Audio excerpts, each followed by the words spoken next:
Sebelum kita mulai mendengar kita, mari kita siapkan hati kita. Terima kasih Bapa di surga, terima kasih Yesus, terima kasih Roh Kudus. Saya pertama kami ada ibadah kita, kami minta Tuhan campur tangan-Mu ya Tuhan. Penuhi kami semua dengan kuasa Roh Kudus-Mu ya Tuhan. Urapi kami semua para pelayan ya Tuhan, maupun jemaat yang akan hadir ya Tuhan. Dibungkus kami dengan kuasa Roh Kudus-Mu ya Tuhan. Terima kasih Tuhan, terima kasih Yesus, terima kasih Roh Kudus. Dalam nama Yesus, haleluya, amin.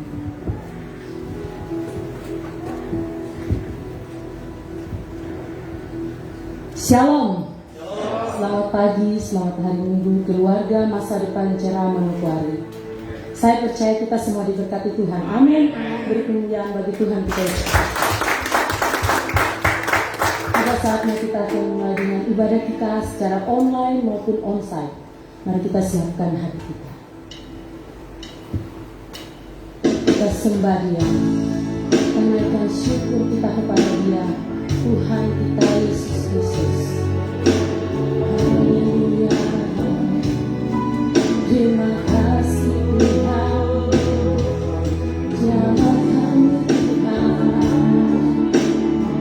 jamah setia kami, memenuhi kami Tuhan.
Biarlah segala yang bernapas memuji Tuhan.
Rasakan jamahanmu penuhi hidupku. Bapa, ku mau menyembahmu. Katakan Kau yang layak disembah. Kau yang layak ditinggikan. Segala hormat pujian bagi Yesus Sang Raja. Bapa, Kau layak disembah.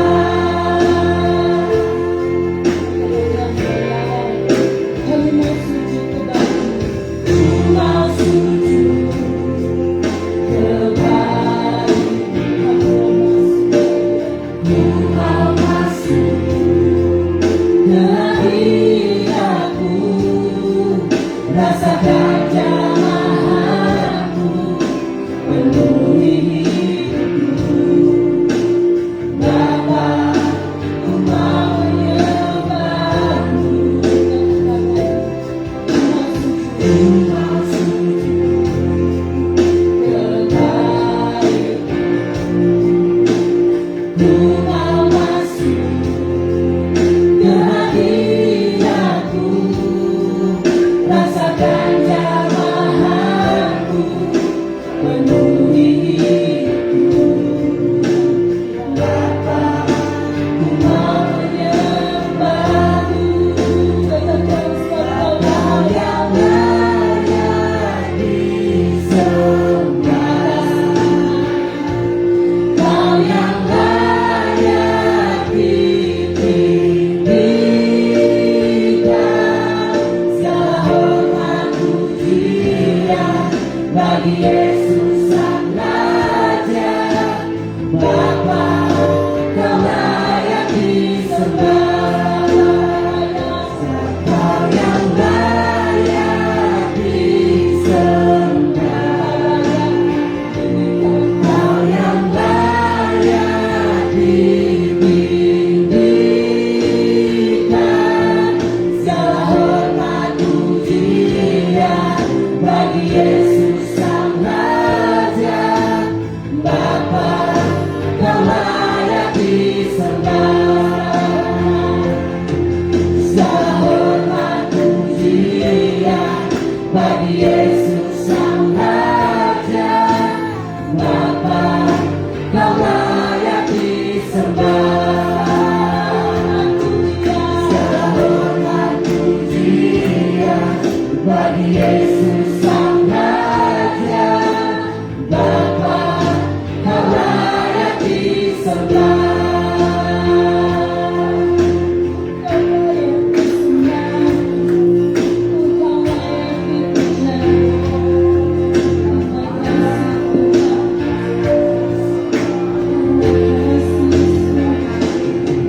Haleluya. Mari kita syukur lagi-lagi. Sebab Dia baik. Sampai selamanya Dia baik. Kami muliakan nama Tuhan.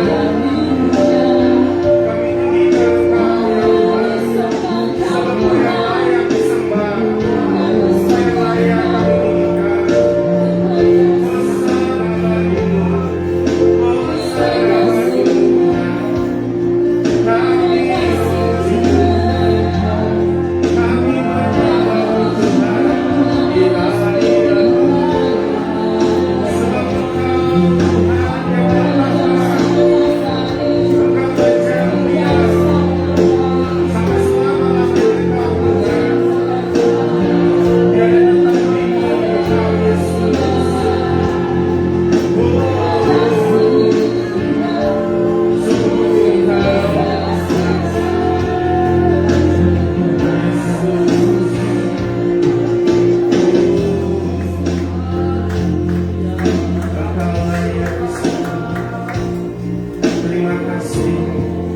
Terima kasih Tuhan. Sungguh kami bersyukur Tuhan, karena kebaikan-Mu, karena anugerah-Mu kami boleh ada sebagaimana kami ada hari ini. Terima kasih Yesus Tuhan. buat segala sesuatu yang Kau izinkan terjadi, yang Kau berikan dalam hidup kami. Kami menaikkan syukur kami kepadamu Tuhan. Bapa, saat ini kami akan mendengarkan firman-Mu. Tuhan, Roh Kudus, pimpin setiap kami, baik hamba yang akan menyampaikan, juga jemaat-Mu yang akan mendengarkan firman-Mu Tuhan. Berbicaralah atas setiap kami. Berbicaralah apa yang Engkau rindukan bagi umat-Mu Tuhan. Nyatakanlah itu dalam hidup kami. Kami tolak segala pikiran-pikiran, segala hal-hal yang mencoba mengalihkan kami dari pemberitaan firman. Kami tolak dalam nama Yesus. Kami taklukkan di bawah kaki salib-Mu Tuhan. Biarlah Engkau berbicara atas setiap kami Tuhan, dan kami siap untuk mendengarkan. Di dalam nama Yesus kami berdoa. Haleluya. Amin. Silakan duduk Bapak Ibu Saudara.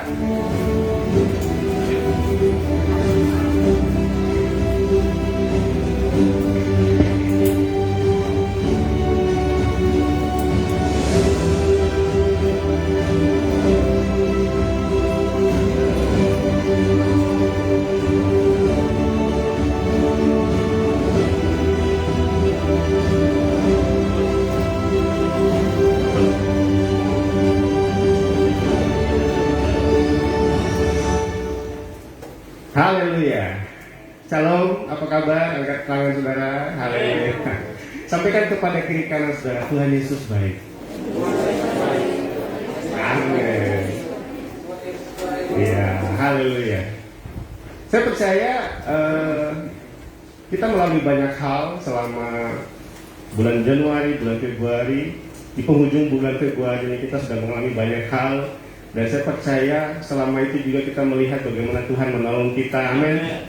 Kalau kita boleh berkumpul di sini, saya lihat wah wajah-wajah yang sukacita. Ayo sukacita dong ya. Senyum kiri kanan, wah gitu ya. Ya, sekalipun mungkin dalam saat ini Anda sedang menghadapi sesuatu yang berat, bersukacitalah. Amin. Karena di dalam sukacita ada kekuatan. Nah, 1 bulan Februari ini kita belajar tentang seseorang bernama Ruth, ya. Kita belajar sebulan penuh dari awal minggu pertama sampai dengan sekarang. Ada satu hal yang menarik dalam peristiwa atau dalam kisah yang dicatat dalam Alkitab tentang Ruth, ya. Bahwa Ruth mendapat anugerah menjadi satu bagian dalam silsilah Daud, ya. Dan Daud adalah menjadi silsilah sampai kepada Yesus lahir. Jadi Ruth ini menjadi satu pribadi yang penting dalam silsilah Raja Daud dan Tuhan Yesus. Kenapa demikian? Padahal Ruth bukanlah orang yang dikatakanlah umat Israel. Dia adalah orang yang di luar Israel, orang yang di luar Yahudi. Dia adalah orang dari suku Moab. Kita tahu Moab adalah keturunan yang lahir dari siapa coba? Ya, keturunan yang lahir dari hubungan yang sebenarnya tidak pantas, ya, antara ayah dan anak kandung. Tapi Tuhan, ya, tidak ada yang mustahil bagi Tuhan. Ini yang akan kita pelajari, bahwa masa lalu kita itu adalah masa lalu. Yang penting adalah masa depan. Masa lalu tetap masa lalu, karena Tuhan dan kita pun kita tidak bisa merubah masa lalu, tapi Tuhan bisa menuntut kita ke masa depan yang lebih baik. Kita akan buka pada saya sebelum buka Alkitab, ya, saya jelaskan dulu sepanjang bulan ini bagaimana kita mempelajari sesuatu yang dikatakan moving forward atau bergerak ke depan. Kalau bergerak ke belakang apa mundur, saudara? Yang ada mundurnya cuma mobil, saudara. Mobil itu ada mundurnya, gitu ya.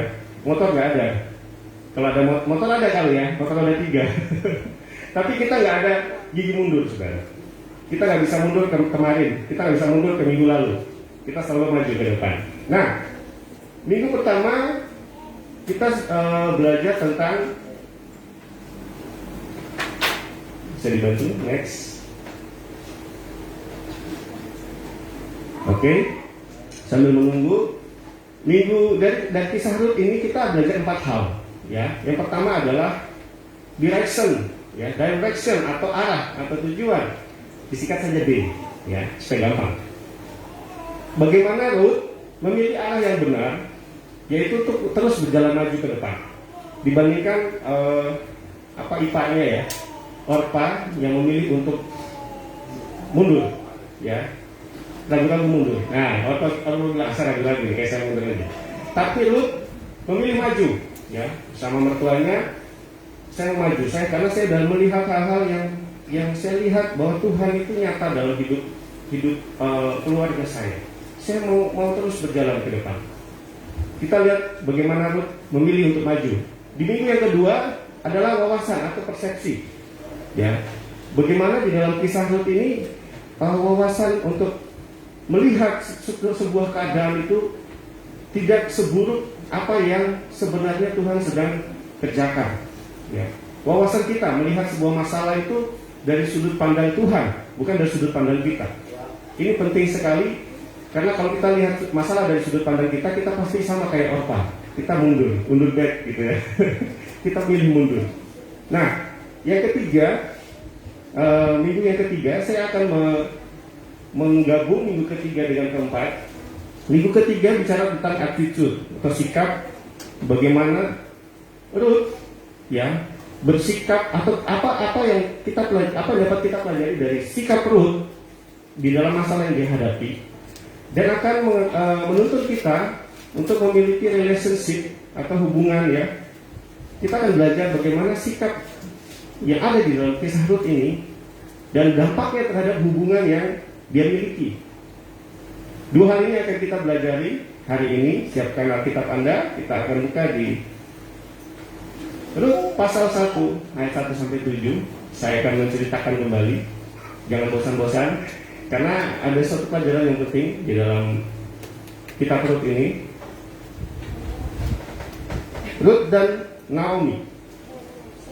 Saya baca yang ganjil, Bapak Ibu Saudara baca. Kita berganti-gantian. Saya akan mulai. Ruth dan Naomi, pada zaman para hakim memerintah, ada kelaparan di tanah Israel. Lalu pergilah seorang dari Bethlehem, Yehuda beserta istrinya dan kedua anaknya laki-laki ke daerah Moab untuk menetap di sana sebagai orang asing.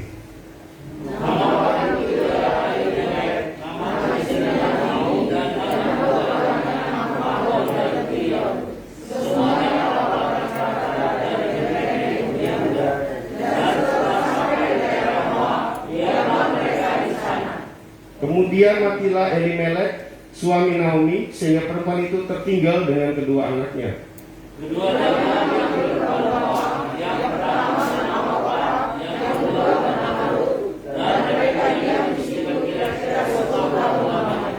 Lalu matilah juga keduanya, yakni Mahlon dan Kilion, sehingga perempuan itu kehilangan kedua anaknya dan suaminya.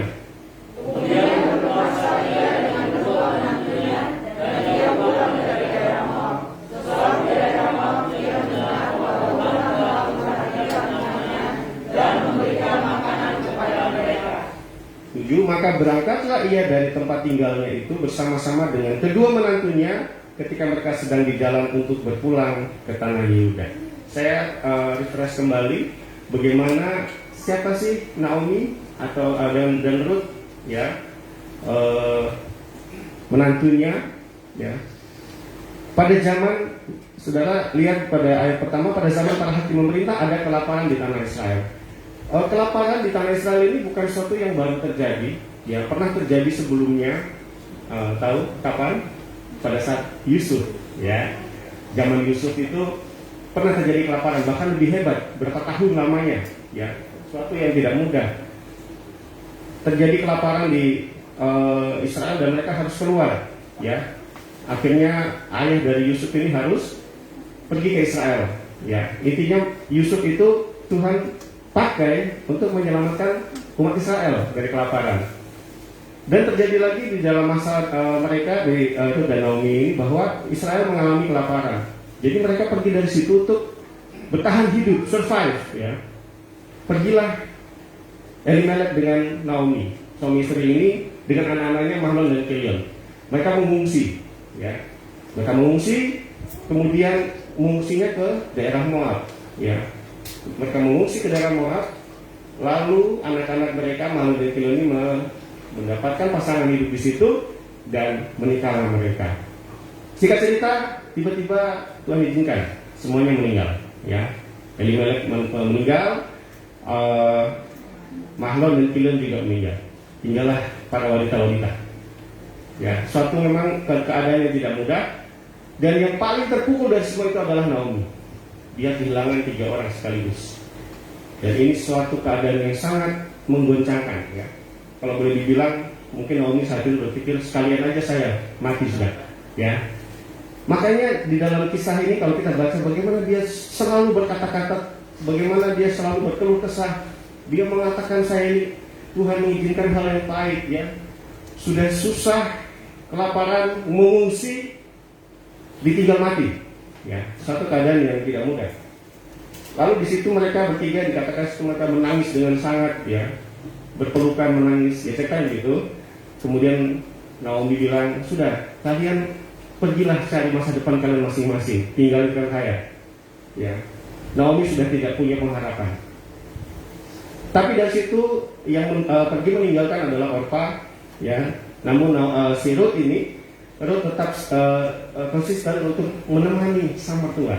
Nah, ini suatu keadaan yang luar biasa, saudara. Di akhir-akhir dunia yang saat ini kita lihat bagaimana menantu dan mertua itu selalu punya konotasi yang negatif, ya. Anda kalau lihat di sinetron India, oh nggak ada sinetron India. Di sinetron, bahkan di beberapa kisah itu selalu terjadi perseteruan antara menantu dan mertua. Atau ya saya percaya di sini nggak ada, ya saya percaya di sini nggak ada, di Manokwari mungkin nggak ada, ya saya percaya, ya. Tapi hanya di film-film aja, bagaimana menantu dan mertua itu selalu terjadi kisruh. Dan uniknya kalau film seperti itu menggemaskan gitu, ya. Kita yang nonton jadi ikut emosi, ya. Jadi gambaran Ruth dan Naomi adalah satu gambaran antara menantu dan mertua yang luar biasa. Ya. Yang masih single-single, para pria kalau cari pasangan yang kayak Ruth ini, ya, sayang sama mertua. Amin. Oke. Nah, jadi bagaimana Ruth itu mengasihi Naomi, mengasihi sekali mertuanya. Jadi dia memilih untuk mengikut. Di mana engkau hidup, di situ aku hidup. Tuhanmu adalah Tuhanku. Jadi Ruth ini komitmen. Saya mau ikut mertua saya. Saya percaya kalau bukan karena Tuhan, dia tidak akan mungkin lakukan itu. Saya percaya Ruth mengalami suatu perjumpaan dengan Tuhan selama dia menjadi menantu dari Naomi. Dan selanjutnya ketika mereka kembali dari Moab, mereka dengar, oh di Israel sudah tidak kelaparan lagi, sudah tidak krismon lagi. Ayo kita balik sudah. Kita di sini mengungsi berdua, nggak bisa apa-apa. Ayo kita pulang. Setidaknya di Israel masih ada tanah, masih ada kampung kita lah. Kita masih bisa buat apa di sana. Jadi mereka kembali ke tanah Israel, dan di pasal yang kedua di sini dikatakan Ruth bertemu dengan Boaz. Kita baca lagi. Ini adalah sequel dari cerita ini, ya. Saya bacakan Ruth pasal 2 ayat 1 sampai 7. Naomi itu mempunyai seorang sanak dari pihak suaminya, seorang yang kaya raya. Katakan kaya raya. Dari kaum Elimelek, namanya Boaz. Maka Ruth perempuan Moab itu berkata kepada Naomi, biarkanlah aku pergi ke ladang memungut bulir-bulir jelai itu. Jelai di belakang orang yang murah hati kepadaku. Dan sahut Naomi kepadanya, pergilah anakku. Pergilah ia lalu sampai di ladang dan memungut jelai di belakang penyabit-penyabit. Kebetulan ia berada di tanah milik Boaz yang berasal dari kaum Elimelek. Lalu datanglah Boaz dari Bethlehem. Ia berkata kepada penyabit-penyabit itu, Tuhan kiranya menyertai kamu. Jawab mereka kepadanya, Tuhan kiranya memberkati Tuhan. Lalu kata Boaz kepada bujangnya yang mengawasi penyabit-penyabit itu, dari manakah perempuan ini? Bujang yang mengawasi penyabit-penyabit menjawab, dia adalah seorang perempuan Moab. Dia pulang bersama-sama dengan Naomi dari daerah Moab. Tadi ia berkata, izinkanlah kiranya aku memungut dan mengumpulkan jelai dari antara berkas-berkas jelai ini di belakang penyabit-penyabit. Begitulah ia datang dan terus sibuk dari pagi sampai sekarang, dan seketika pun ia tidak berhenti. Saudara, saya mau ini dulu terangkan sedikit tentang jelai. Jelai itu adalah sejenis gandum, tapi dengan kualitas yang sedikit di bawah ya. Jelai itu bisa diolah menjadi makanan ya, jadi roti, jadi tepung dan sebagainya. Jadi bagaimana saat itu seorang yang kaya raya namanya Boas, ya. Kalau Anda mau tahu istilah bos gitu ya, sebenarnya diambil dari istilah ini, Boas gitu ya, yang kaya raya. Jadi orang suka pakai istilah bos gitu ya, sebenarnya dari kata ini Boas. Jadi si Boas ini adalah family, ya kalau istilah di Papua itu familinya Elimelek, masih family, masih satu fam gitu. Jadi Ruth ini sebenarnya kalau saya mau katakan ya, Ruth ini mulai memahami tentang Taurat. Kenapa demikian? Kita buka di Imamat 23 ayat 22. Saya minta satu orang baca. Kenapa Ruth bisa dengan apa istilahnya, dengan sigap, saya mau memungut jelai. Itu ada alasannya. Anda buka di Imamat pasal 23 ayat 22. Satu orang silahkan membacakan.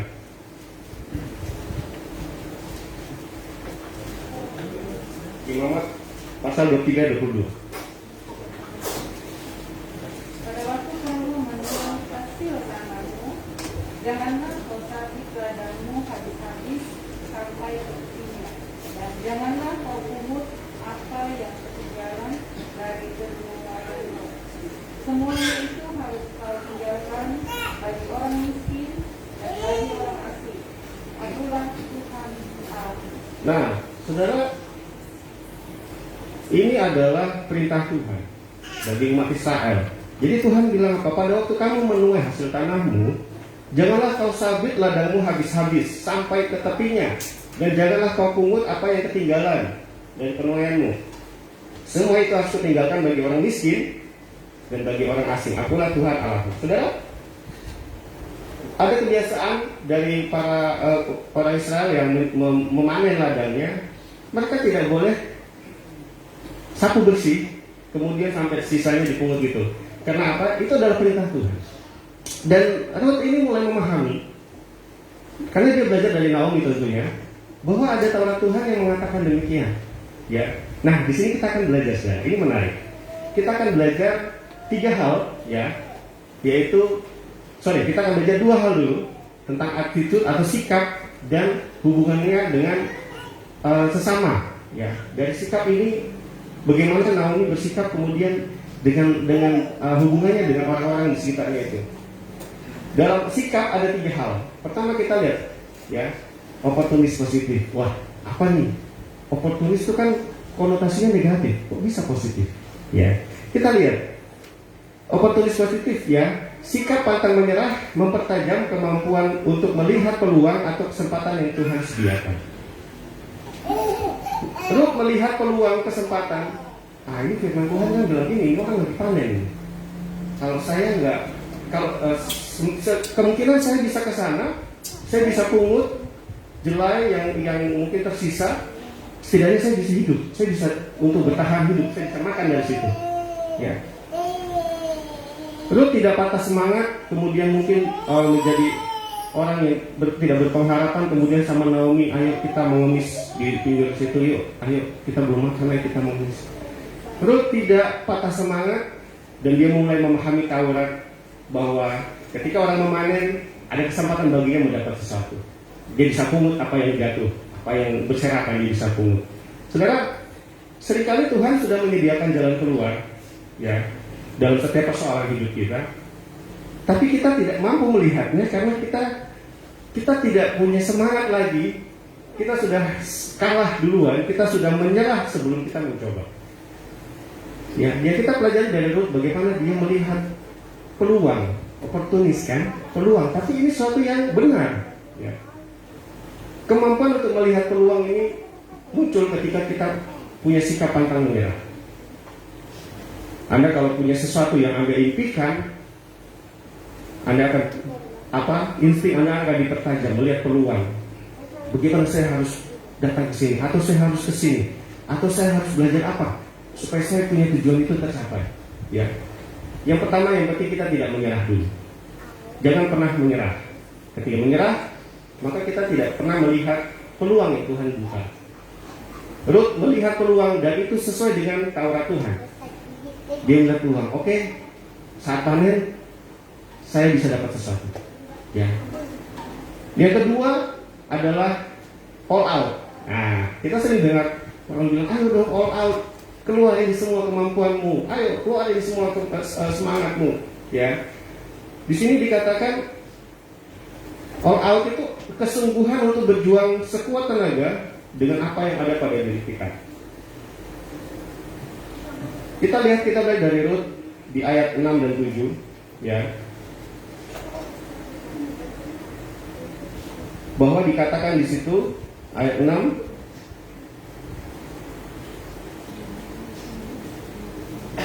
bujang yang mengawasi penyabit-penyabit itu menjawab, dia adalah seorang perempuan Moab. Dia pulang bersama-sama dengan Naomi dari daerah Moab.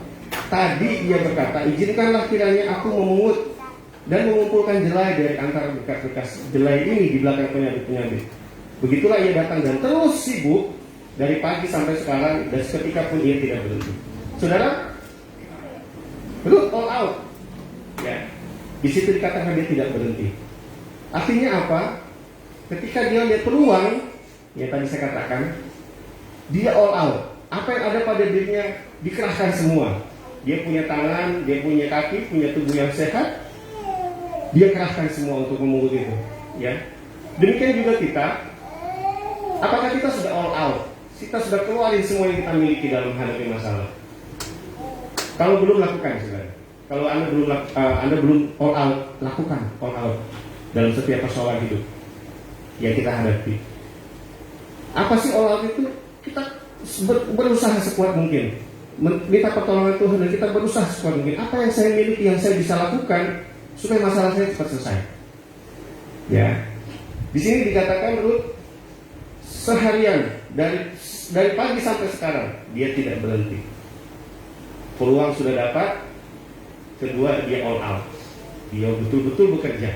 Ya, malah dia minta izin dulu. Sekalipun itu memang Taurat Tuhan mengizinkan, tapi Ruth masih minta izin. Dan dia diizinkan.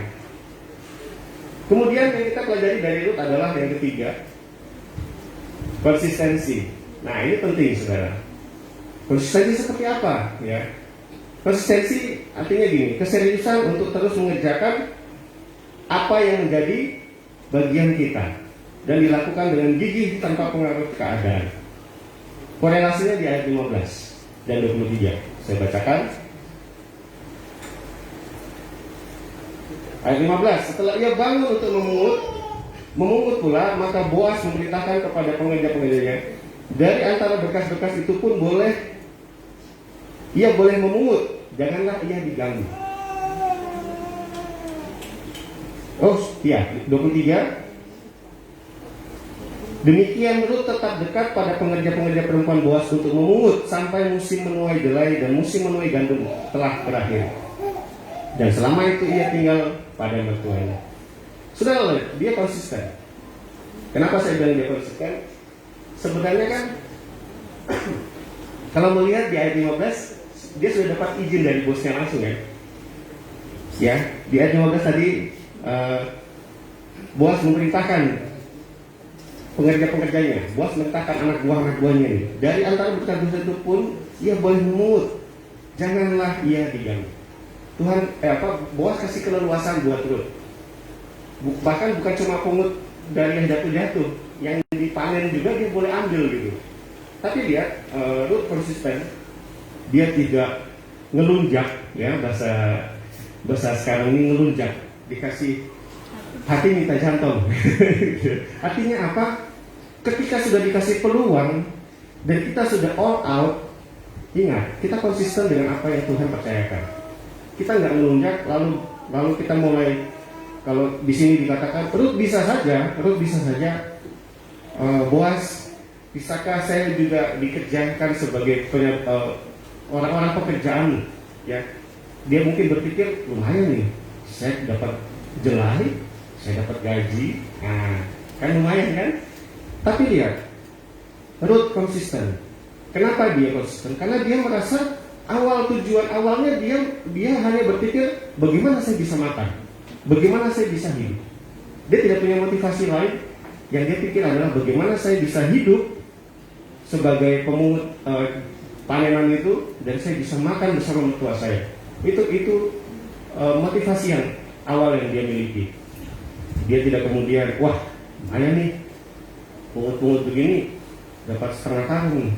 Kalau saya jadi pekerja mungkin dapat 2 tahun misalnya. Dia tidak memiliki motivasi yang lain. Dia hanya survive. Saya bisa bertahan hidup saja sudah luar biasa. Ya. Dari ketiga hal sikap yang kita bisa pelajari dari Lut ini, membawa sesuatu yang akan kita pelajari terhadap relasinya.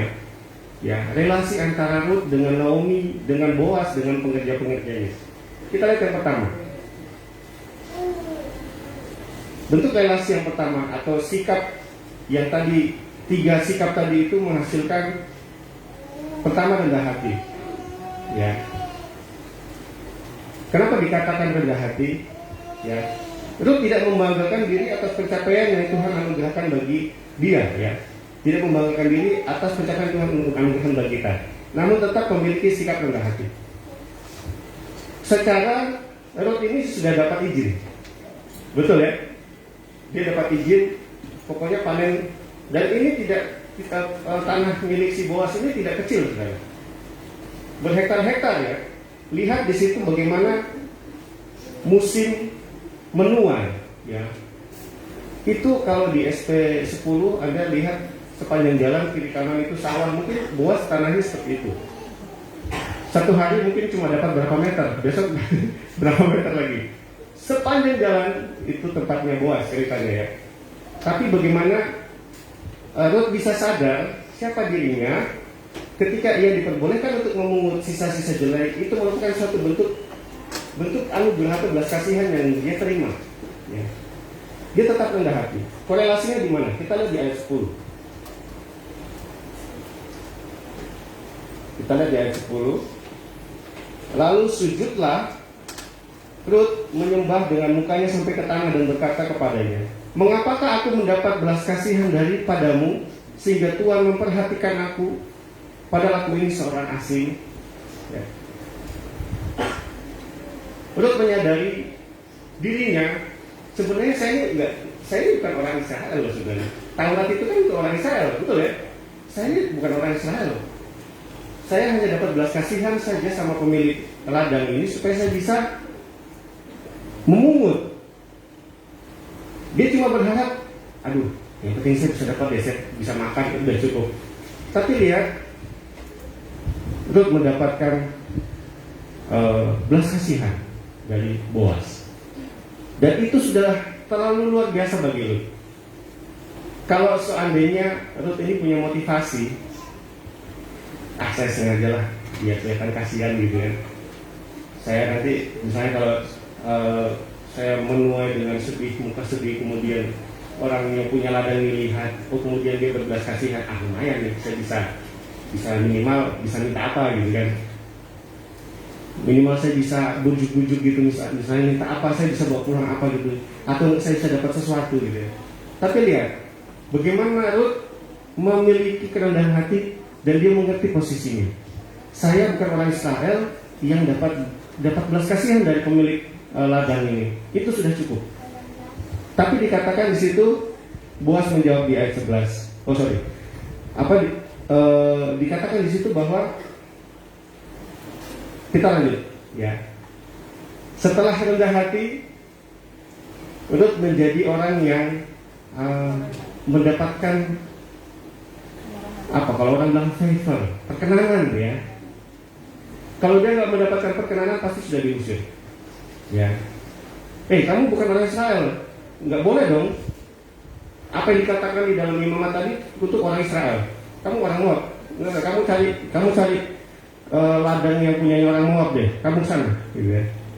Tapi dia dapat favor, dia dapat perkenanan. Dia memperoleh perkenanan bukan karena modus, tapi karena tindakan yang benar. Ya, sekali lagi dia tidak modus, sengaja siapa tahu gitu kan. Ya, kalau saya buat begini orang kasihan gitu.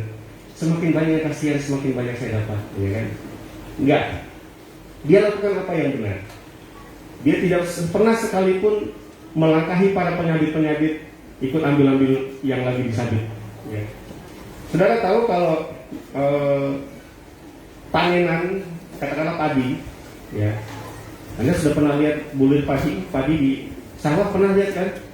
Jangan cuma lihat di HP doang ya.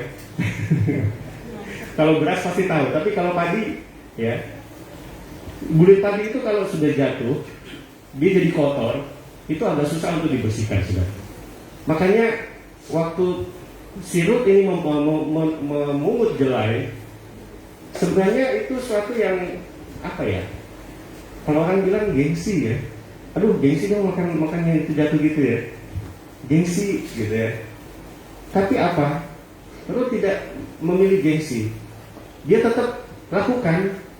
Dan motivasinya cuma satu, dia bertahan hidup, dia bisa mendapat hasil itu, dia bisa makan, mertuanya bisa makan, sudah. Besok lagi seperti itu. Dia hanya bertahan hidup.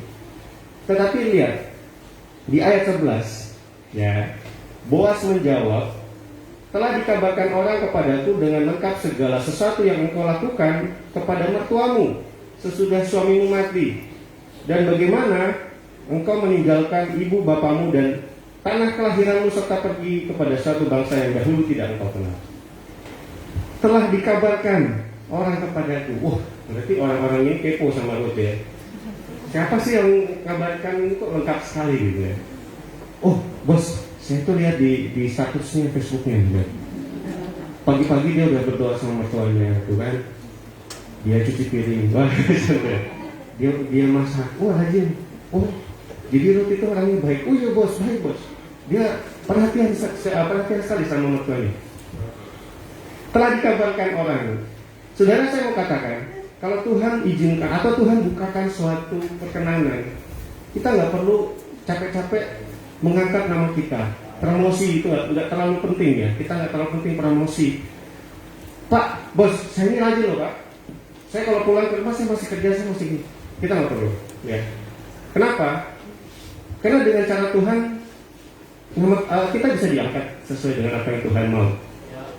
Jadi jangan apa ya, orang bilang jangan capek mengangkat ego kita. Ya. Minggu lalu kita bicara tentang bagaimana karakter ya. Jangan kita capek-capek, karena Tuhan bisa pakai orang lain untuk menjelaskan keadaan kita. Ya, Anda lakukan saja bagian Anda. Ketika Anda lakukan dengan benar, orang saja bisa saja berkata, oh ya, oh Pak Jeffrey yang itu, oh memang kalau Pak Jeffrey bisa dipercaya itu, apa yang dia katakan memang benar. Misalnya, contoh aja ya, kalau dia jual produk pasti bagus, saya udah sering beli ya, contoh. Pak Jeffrey nggak capek-capek lagi, Pak, Bapak bisa tanya si A deh, Bapak bisa tanya si B, saya ini jual barang bagus Pak. Artinya apa? Promosi yang Tuhan berikan itu disertai dengan hal-hal yang kita tidak pernah tahu. Ya. Terus mengalami namanya perkenanan, bagaimana Boas bilang, telah dikabarkan orang kepadaku dengan lengkap biodatanya, kurikulum vitae. Ya. Segala sesuatu yang kau lakukan kepada mertuamu sesudah suamimu mati. Boas memiliki penilaian tersendiri terhadap Ruth.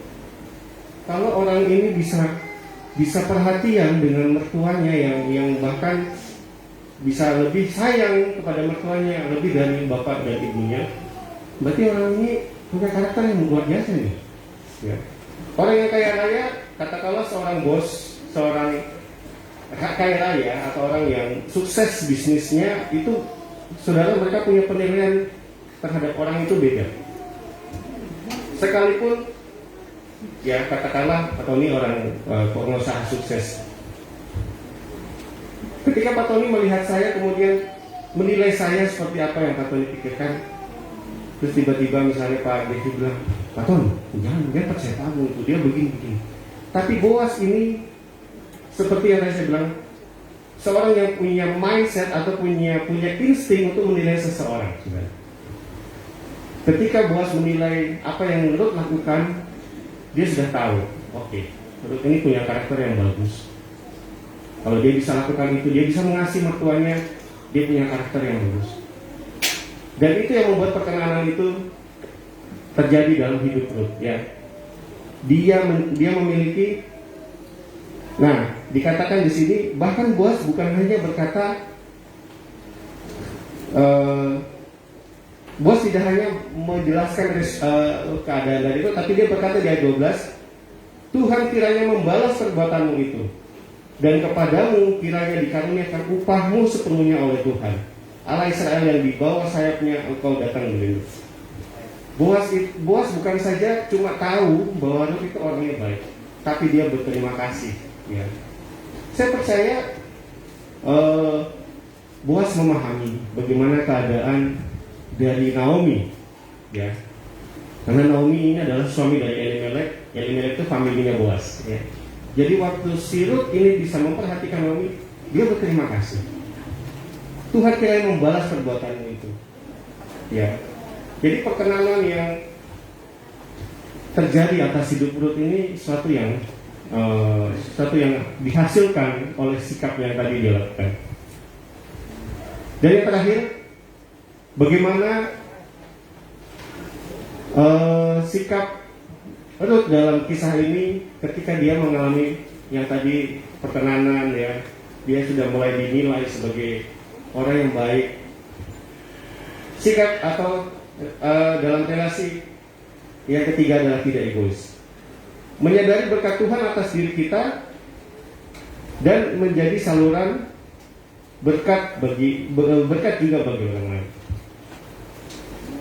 Saudara, kalau ketika kita diberkati, saya tidak bilang secara finansial saja, diberkati dengan banyak hal. Kita diberkati dengan hal-hal yang baik dalam hidup kita. Sebenarnya bukan semata-mata untuk diri kita sendiri, saudara. Tapi ada tanggung jawab di situ bagaimana kita juga jadi berkat buat orang lain.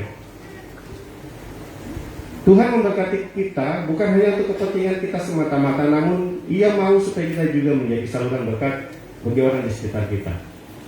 Makanya kenapa kesan itu menjadi sesuatu yang penting. Ya, ayo kesan ini di mana, kapan gitu kan? Kenapa? Karena disitulah tempat kita saling memberkati. Kita saling memberkati dengan kesaksian kita, saling memberkati dengan apa yang kita dapat dari Tuhan. Ya, saudara lihat bagaimana Naomi yang adalah orang Israel yang sudah mengenal Tuhan, tapi seketika dia mengalami masalah, dia mengalami, orang bilang secara iman dia drop. Ya, justru Ruth yang adalah menantunya yang baru belajar menjadi orang percaya, yang menopang dia, yang menolong dia. Ada kalanya di dalam persekutuan kita akan merasa bahwa kita sedang dalam keadaan di bawah, kita sedang drop, kita sedang jatuh, kita sedang lemah, kita sedang tidak punya pengharapan, ya. Tapi persekutuan itu menolong, saudara. Saya selalu sampaikan pada rekan-rekan dalam kesan, kita itu seperti bara api, ya. Mungkin waktu kita jauh, kita sendiri, kita sedang bara api, kita sedang meredup, sedang tidak nyala. Tapi ketika kita berkumpul dalam sebuah persekutuan, mungkin orang lain yang sedang bara apinya sedang nyala gitu ya, ikut menghangatkan kita, ikut menyalakan kita kembali. Makanya penting sekali persekutuan ya, dalam doa. Disitulah letak bagaimana Tuhan itu menguatkan kita lewat orang-orang persekutuan di sekitar kita. Jadi jangan merasa bahwa kita kuat. Oke, saya sudah pagi saya sudah doa, siang pada hari yang malam sudah cukup lah. Saya nggak perlu persekutuan lagi, saya sudah kuat kok. Jangan, saudara. Ada saat-saat di mana kita seperti Naomi, ya, sepertinya kita tidak punya pengharapan, kayaknya masa depan suram. Tapi ketika kita bersekutu, ya, Tuhan akan memberikan kekuatan itu lewat saudara seiman kita. Itu makanya Paulus bilang jangan jauhkan dirimu dari persekutuan, ya. Karena persekutuan itu penting untuk saling membangun, saling menguatkan. Saudara, bagaimana kisah Ruth, ya, dengan Naomi ini 1 bulan ini kita belajar banyak hal-hal yang dapat kita peroleh. Ya, dari 3 hal tadi, bagaimana kita bisa mampu melihat kesempatan, ya, kita all out dengan apa yang ada pada kita, tidak nunggu dulu, nanti kalau saya punya ini baru saya mau serius. Nanti kalau saya sudah bisa ini baru saya mau melayani. Nanti kalau saya sudah bisa begini baru saya mau sungguh-sungguh. Ya, all out. Apa yang ada padamu lakukan sepenuhnya. Ya. Kemudian konsistensi. Bagaimana kita terus konsisten dengan apa yang sudah dipercayakan. Saudara, ada satu kesamaan ya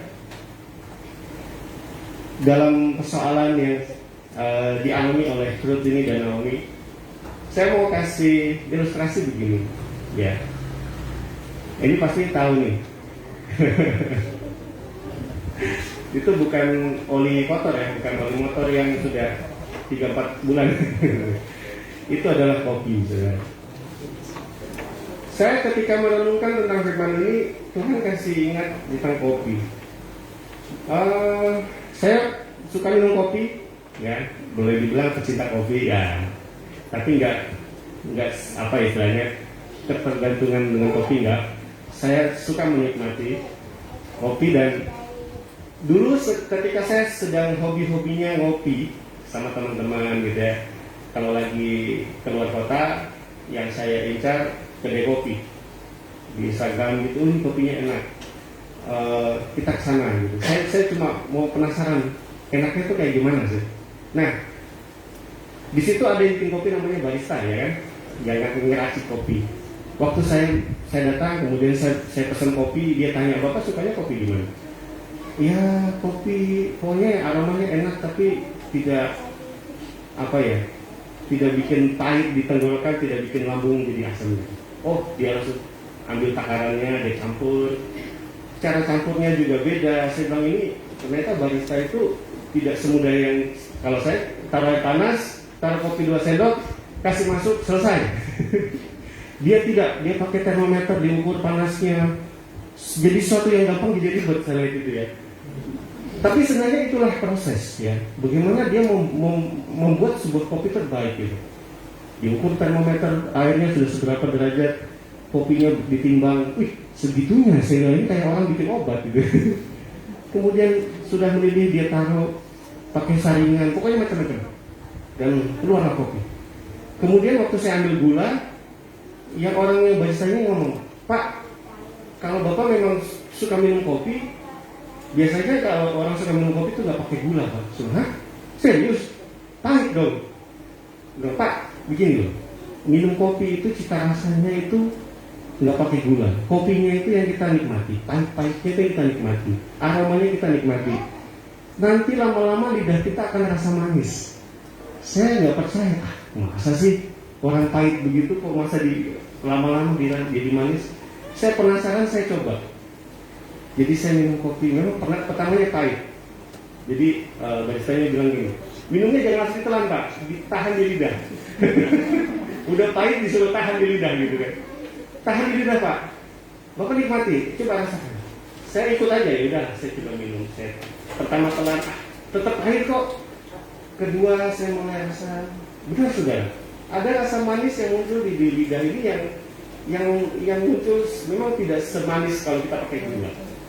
Tapi dari pahitnya kopi itu ada rasa manis yang kalau kita fokus gitu ya, fokus kita bisa kecap, kita bisa betul-betul pusatkan indera kita pada rasa manis itu nanti muncul. Saya mau katakan saudara, dalam susahnya pergumulan hidup kita, ya, Anda coba nikmati. Wah, Pak Agung ini enak aja, masalah dinikmati. Saudara, seperti kopi tadi, dalam pergumulan hidup persoalan kita, pasti ada kebaikan-kebaikan Tuhan di dalamnya. Rasa manis itu sama dengan ucapan syukur kita. Ketika kita fokus, kita pusatkan perhatian kepada Tuhan, muncul rasa manis itu, saudara. Kopi boleh pahit, hidup kita jangan, saudara. Kayak Naomi, marah gitu kan. Sebab Tuhan sudah mengizinkan aku kepahitan padaku ya. Saya mau katakan bagaimana keadaan yang sama antara Yusuf dan Ruth, sama-sama dalam kelaparan. Saat satunya dalam pandemi mungkin banyak hal yang kita alami yang berbeda jauh dengan dulu-dulu. Sekarang banyak orang datang sama saya, Pak, sekarang cari uang tidak kayak dulu Pak. Sekarang jauh lebih susah. Sekarang buka usaha, macam-macam. Dan itu membentuk karakter kita, membentuk mindset kita bahwa sepertinya Tuhan tidak menolong. Saya mau katakan, nikmati, ya, nikmati hal-hal yang Tuhan izinkan itu. Memang tidak mudah, saya tahu tidak mudah, ya. Dan disitulah letak kita akan mengecap bagaimana ada hal-hal yang baik di dalam hal-hal yang sulit itu kita akan dapatkan, saudara. Proses yang dialami oleh Yusuf dan Ruth itu tidak mudah. Bagaimana Yusuf harus ditolak sama kakak-kakaknya, dibuang ke sumur, bahkan dijual sebagai budak. Tapi lihat setelah proses itu bagaimana dia menjadi seorang pemimpin, dia selamatkan keluarganya. Nikmati setiap proses yang Tuhan izinkan. Saya mau katakan itu saja. Memang tidak mudah, tapi dengan Tuhan, dengan bersama Tuhan, kita bisa lewati semua itu. Tetap andalkan Tuhan. Ya, karena kalau kita tidak nikmati, kita akan menjalani hidup kita dengan susah payah. Susah payah itu sudah susah, capek lagi, stres lagi gitu kan. Tapi dalam kesusahan itu kalau kita jalani dengan kekuatan dari Tuhan, kita akan lewati dengan ucapan syukur. Saya mau sampaikan bahwa kita nggak pernah tahu kapan pandemi ini selesai, kapan hal-hal yang sedang kita hadapi dalam hidup kita ini bisa selesai. Satu hal yang saya mau katakan bahwa seperti Yusuf dan Ruth, ya, Tuhan juga menyertai kita semua. Tuhan akan memampukan. Jangan jauhkan diri dari persekutuan, karena Tuhan hadir dalam persekutuan itu. Kita saling menguatkan. Amin. Saya mau berdoa buat kita. Bapak, terima kasih buat firman-Mu hari ini. Kami belajar tentang Ruth dan Naomi dan bagaimana Tuhan menyertai mereka dalam kehidupan mereka, dalam persoalan mereka. Tuhan, hamba berdoa kalau saat ini setiap umat-Mu yang ada di tempat ini, hamba tidak tahu apa yang mereka sedang hadapi, baik yang onsite maupun yang online. Tuhan, satu hal kami percaya, Engkau tidak pernah meninggalkan kami. Dalam keadaan seberat apapun Tuhan, Engkau tidak pernah meninggalkan kami. Ajar kami menghitung hari-hari sedemikian hingga kami mengenal hati yang bijaksana, Tuhan. Kami rindu, Tuhan, dalam masa-masa yang kami hadapi ini.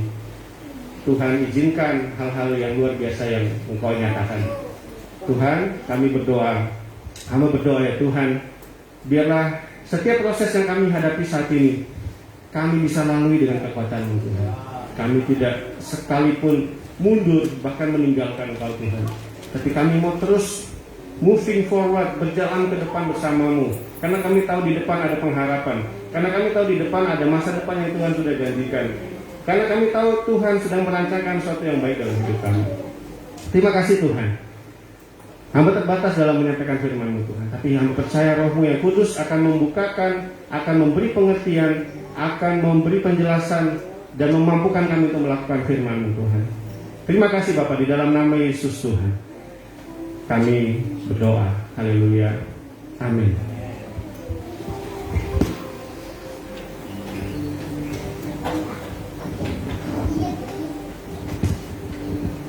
Yang diberkati dengan kebenaran firman Tuhan, berikan kemuliaan bagi Tuhan. Haleluya.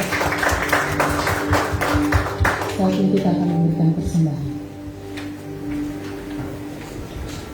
Pada saat kami membawa persembahan, kami percaya pintu surga terbuka dan berkat Tuhan siap dicurahkan. Saya menerima bisnis, pekerjaan, sekolah dan kuliah yang terbaik. Keuntungan bonus dilipat gandakan. Semua transaksi dibuat berhasil. Customer lama dan baru Tuhan datangkan. Semua pembayaran dapat dilunasi. Kami memiliki rumah di bumi dan di surga. Menerima hadiah, kejutan dan penghargaan dari Tuhan. Diberikan jodoh bagi yang belum punya pasangan. Menjadi keluarga yang harmonis dan tidak ada kemanduan. Semua musuh, penyakit dan kerugian dihalaukan dari dalam hidupku, keluargaku dan bisnisku. Ini adalah waktu memberikan persembahan dalam nama Tuhan Yesus. Haleluya. Amin.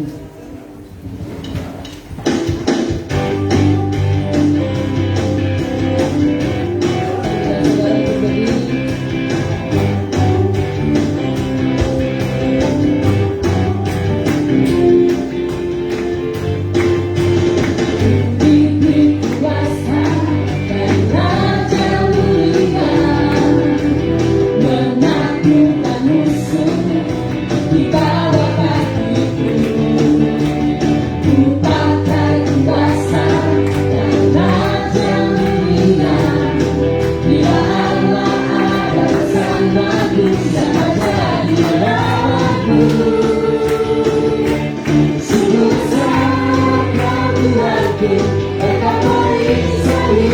ku berdiri dengan iman, iman dalam Yesus Tuhan, pada memberi kemenangan, ku bersorak merayakan, terpujilah Engkau Raja segala raja.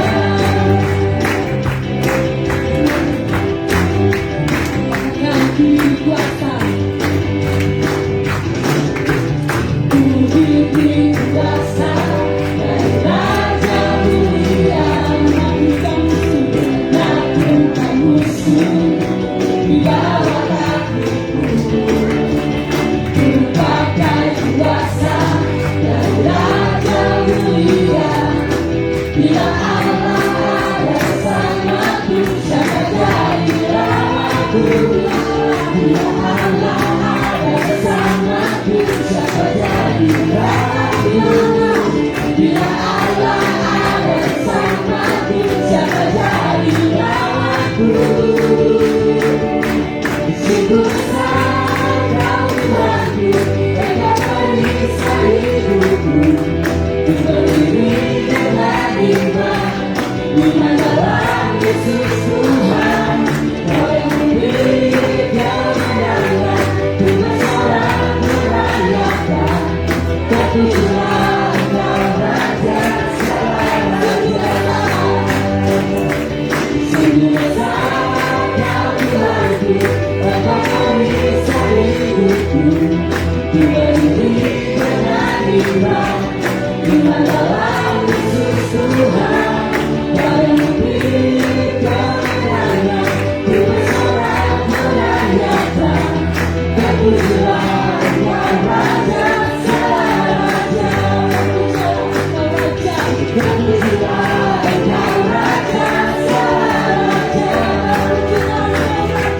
Terpujilah Engkau Raja segala raja.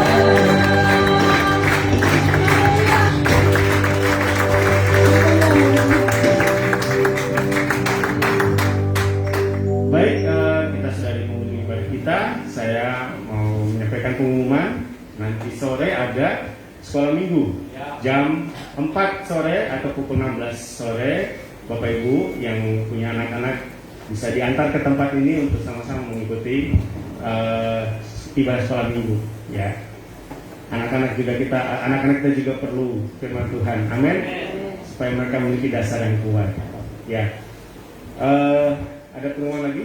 Oh ya, sebentar yang ikut DK dan HB silakan mempersiapkan diri dan jangan langsung pulang karena kita di sini ada pemberitaan. Ya, yang DK siap ujian ya kalau saya tidak salah. Oke, itu saja pengumuman. Mari kita berdoa. Kita akan akhiri ibadah kita. Bapak, kami naikkan syukur kami Bapak. Kami bersyukur Tuhan, kami boleh menikmati hadirat-Mu, kami boleh menikmati, kami boleh memuji, menyembah-Mu Tuhan, kami boleh dikenyangkan dengan firman-Mu. Terima kasih Tuhan, biarlah apa yang kami rasakan hari ini Tuhan akan memberi kekuatan, memberikan kami semangat yang baru dalam menghadapi minggu berjalan Tuhan. Kami percaya di dalam Engkau Tuhan, kami beroleh pengharapan dan kekuatan yang baru. Dan biarlah Tuhan, Roh Kudus-Mu memampukan kami melakukan firman yang sudah kami dengar Tuhan, supaya kami terus dibangun dalam kebenaran firman-Mu. Karakter kami terus dibentuk menjadi karakter yang seperti yang Kau mau Tuhan. Bapak, saat ini kami berdoa Tuhan, kami menopang keluarga dan Bapak Fajar yang saat ini sedang mengalami kedukaan karena kehilangan seorang anak mereka ya Tuhan. Engkau panggil ke rumah-Mu ya Bapak. Kami berdoa Tuhan, penghiburan turun atas keluarga Bapak Fajar Tuhan. Kami berdoa Tuhan kiranya menguatkan, memberikan penghiburan yang sejati. Kami percaya Tuhan, Engkau izinkan ini semua karena kedaulatan-Mu Tuhan. Dan kami terus menopang setiap keluarga yang ditinggalkan, terus berkekuatan penghiburan Tuhan. Secara manusia kami terbatas, tapi Engkau yang tidak terbatas itu Tuhan. Engkau akan melakukan apa yang terbaik untuk keluarga dari Bapak Fajar Tuhan.